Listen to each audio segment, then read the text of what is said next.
Well, my name is John Harvard, and I'm a Canadian, and people tell me I look like Santa Claus, but I don't feel like Santa Claus. Anyway, I wear a toque for real. I'm not like those phony Mackenzie brothers. Hatter tells the author to board big yellow school bus. I had my writing analyzed by the computer, and it says I write like Lewis Carroll, which is what I want to do. There is a bottomless visual complexity within small things, said the author, staring into his tea cup. Intense observation transforms even the most common things into the otherworldly. Get real, said the Hatter. I can't believe, said Alice, you just said that. What are you doing here? Asked the Hatter. There is always the comfort of logic to explain the mysteries of life, said the author, but not here in Wonderland. I guess that fascinates me. You, said the Hatter, do not fascinate me. Writers must look at things up close to craft intimate spaces for unremarkable things, said the author. Even in Wonderland there is a simple beauty to and rawness of everyday life. Are you drunk? Asked the Hatter. Not at all, said the author, but I'm going to need some good German beer to get into writing up some of your antics. The author doesn't drink Canadian beer, even though he's Canadian. I am in a state of deep illumination, said the Hatter.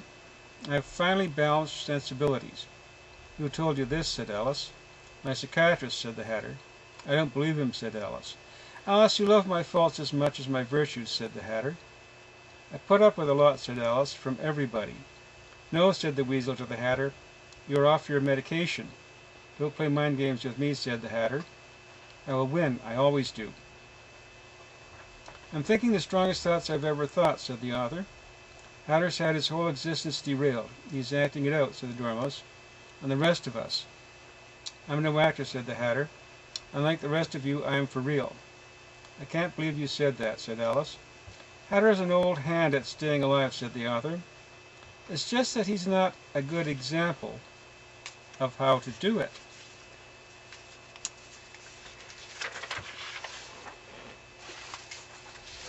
You're a curious mixture of good and evil, said Alice to the Hatter. No, said the Hatter, I'm a guy with a whole lot of hats to sell, and nobody wants them. Pink RX Weasel put her hand into one of her pockets. She found some money. She bought a top hat and put it on. That looks odd, said the March Hare. Girls can do anything, said the Pink RX Weasel.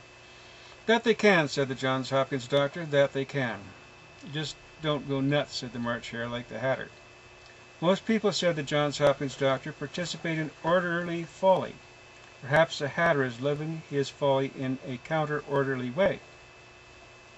Do you ever think, asked Alice, that's something, said the Hatter, women do. That, said the Pink RX Weasel, was a compliment. I've a direct and intimate connection with your mind, said the author to the Hatter. God help you, said the Johns Hopkins doctor. I don't identify with you, said the author to the Hatter.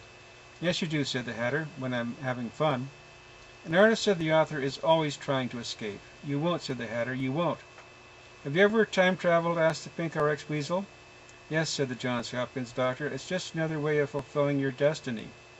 I'm jealous, said the Pink RX Weasel. I don't want to go back to before you existed, said the Johns Hopkins doctor, and he squeezed the Weasel's hand. You're all here in Wonderland because on one level or another we have all yielded to the seduction of risk, said the author, gazing intensely at a tiny toy school bus on the tea table. Suddenly it turned into a big yellow school bus. You, author, don't even have the guts to ride a school bus. Here, come along, said the Hatter, opening the door of the big yellow school bus and settling into the driver's seat. I don't like this, said the author. You have done more than enough intense observation, said Alice.